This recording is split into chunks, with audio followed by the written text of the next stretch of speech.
今、世界各地で日本庭園が続々と作られています。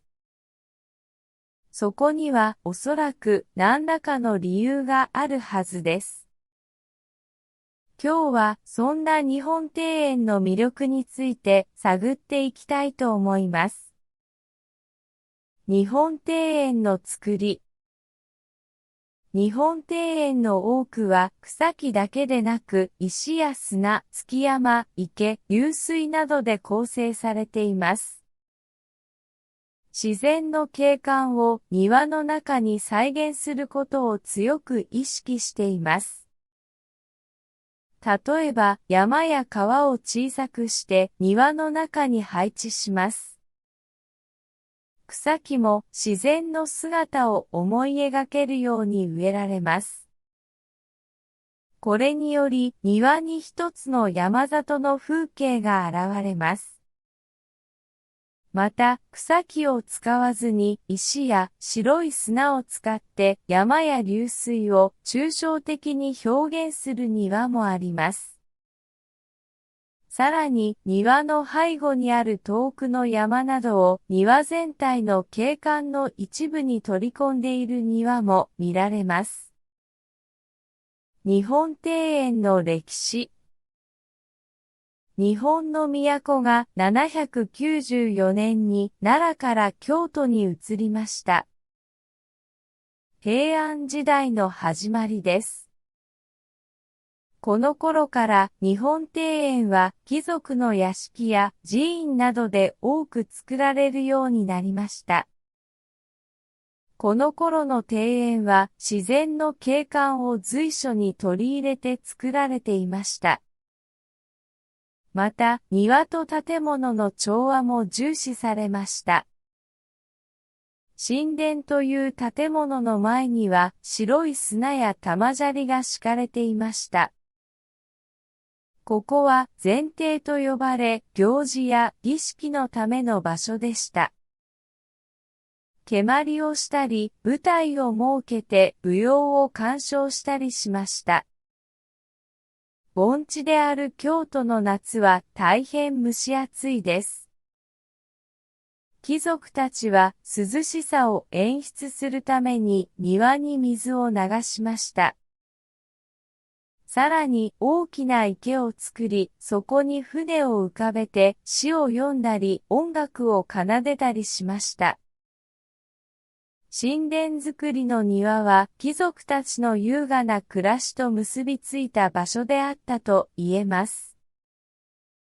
残念ながら造園当時の姿をとどめた神殿造り庭園は今は一つも残っていません。しかし次に紹介する浄土庭園に神殿造り庭園の様式が伝えられています。10世紀には貴族階級に仏教が広まりました。庭のデザインにも浄土のイメージが取り入れられました。庭の中心には池があり、池の中にある島には橋が架けられていました。京都の平等院庭園や岩手県の平泉、毛通寺の庭園は浄土式庭園として有名です。平等院鳳凰堂は10円硬貨のデザインになっています。鎌倉時代には武士が力を持つようになり、禅宗が広まりました。この影響で庭の様式にも変化が現れます。武士は庭園で行事や儀式を行う習慣はありませんでした。今までとは違い、質素な造りの庭が好まれました。武士たちは建物内からその庭を鑑賞しました。室町時代には枯山水という新しい様式の庭が生まれました。自然を抽象化することが特徴です。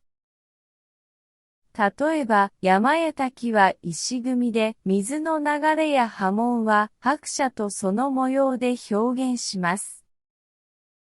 今までの庭で見られた草木はほとんど使われません。石と白砂だけの庭は静かに何かを語りかけてきます。京都の龍安寺や大徳寺の庭園が有名です。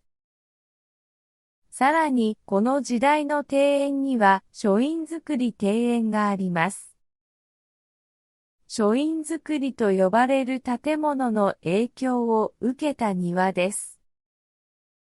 書院造りは伝統的な日本家屋の原型と言われています。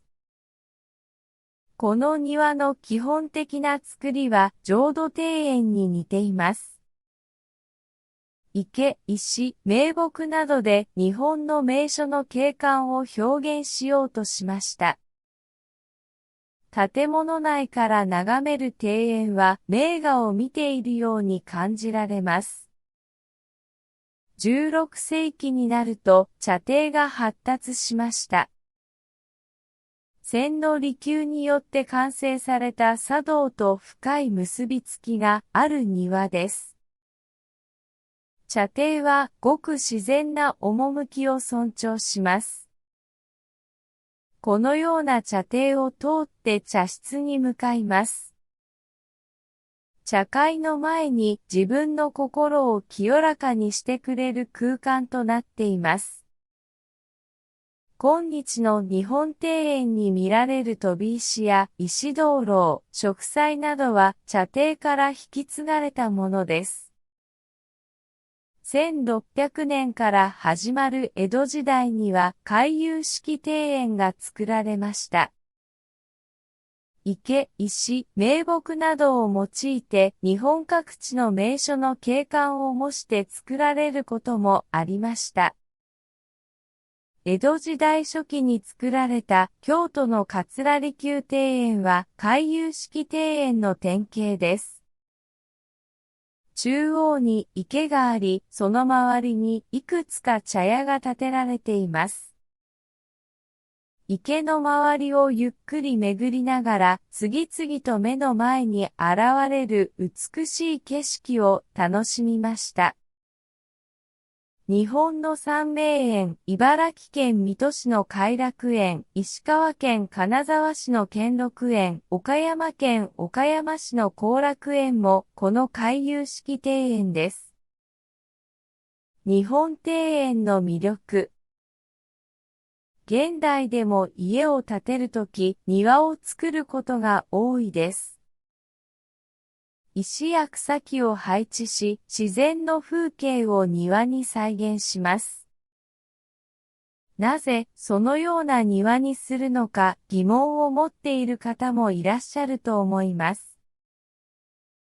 私の場合は自然を身近に感じながら生活したいと思っているからです。生活に潤いが生まれ、心がとても安らぐのです。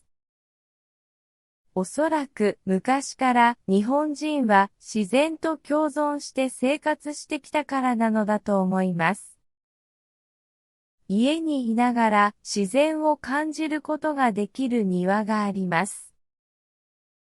京都に町屋と呼ばれる細長い家があります。間口が狭く部屋が奥へと続いています。このような作りだと部屋の中が暗くなりがちです。このような家には坪庭と呼ばれる庭が設けられています。建物の壁や塀、垣根などで囲まれたとても小さな庭です。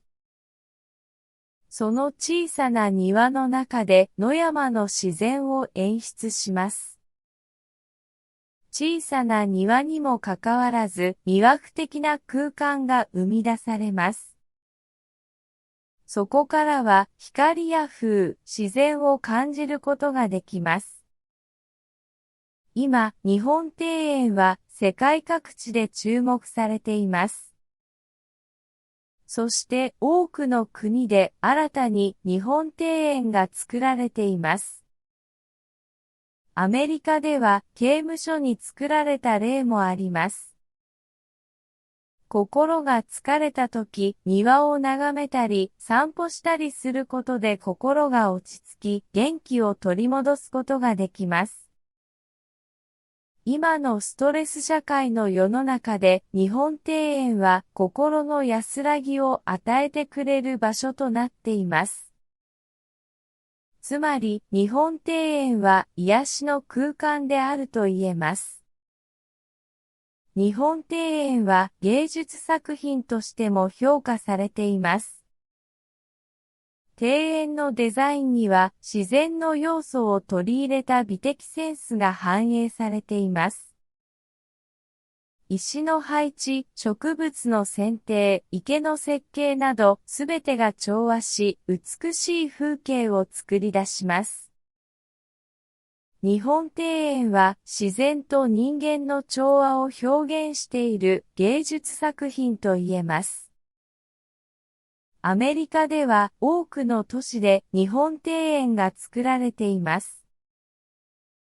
これらの庭園は日本文化を紹介する場としてだけでなく、地域の癒しの場としても機能しています。サンフランシスコのゴールデンゲートパークにある日本庭園やポートランドの日本庭園はその代表例です。ヨーロッパでも日本庭園は人気があります。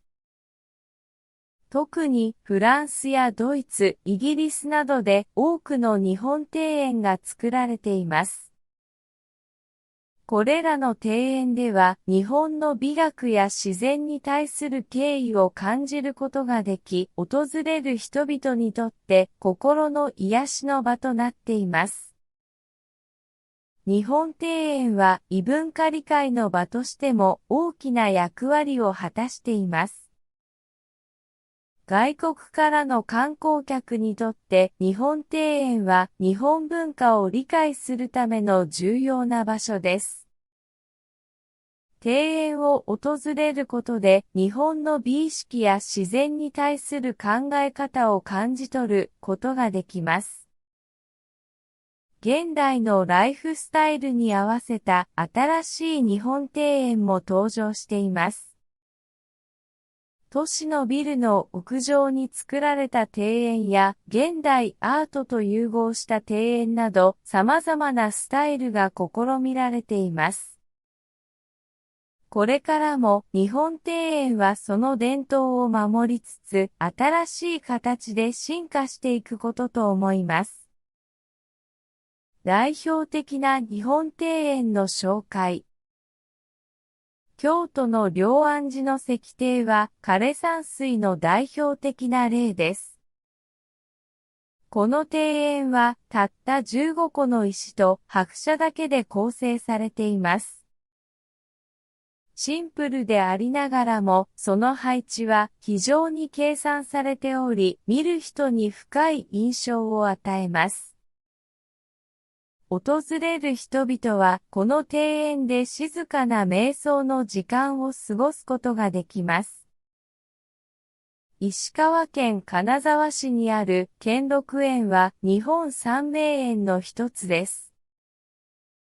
この庭園は四季折々の美しさを楽しむことができます。春には桜が咲き誇り、夏には青々とした木々が茂ります。秋には紅葉が庭を彩り、冬には雪景色が広がります。季節ごとに訪れることで異なる風景を楽しむことができます。茨城県水戸市にある偕楽園は日本三名園の一つであり、特に梅の季節に訪れると、その美しさに感動します。偕楽園は日本の伝統的な庭園の要素を取り入れつつ、広大な敷地を生かした設計が特徴です。梅の花が咲き誇る早春には多くの観光客が訪れます。岡山県岡山市にある後楽園も日本三名園の一つです。後楽園は江戸時代初期に岡山藩主池田綱政によって作られました。この庭園は広大な池を中心に広がる風景が特徴で、四季折々の美しさを楽しむことができます。特に秋の紅葉の時期には庭園全体が美しい色に染まります。島根県安来市にある足立美術館の庭園はぜひ訪れてほしい場所です。この庭園はアメリカの日本庭園専門誌が毎年発表するランキングで21年連続日本一に選ばれています。この庭園の美しさと手入れの行き届いた景観は一幅の名画のようです。鑑賞する人の誰もが深い感動を覚えます。足立美術館の庭園では四季折々の風景を楽しむことができます。春の桜、夏の青々とした緑、秋の紅葉、冬の雪景色、どの季節でも訪れる人を魅了し続けています。間違いなく一度は訪れる価値がある庭園と言えます。日本庭園の魅力について多くのことをお話ししました。再現した自然の美、歴史的な背景、癒しの場としての役割、そして未来への可能性。これらの要素が組み合わさって日本庭園は多くの人々に愛されています。皆さんもぜひ日本庭園を訪れてその魅力を体感してみてください。少しでも日本文化への理解が深まれば幸いです。この動画が気に入ったら、ぜひグッドボタンとチャンネル登録をお願いします。それでは次回の動画でお会いしましょう。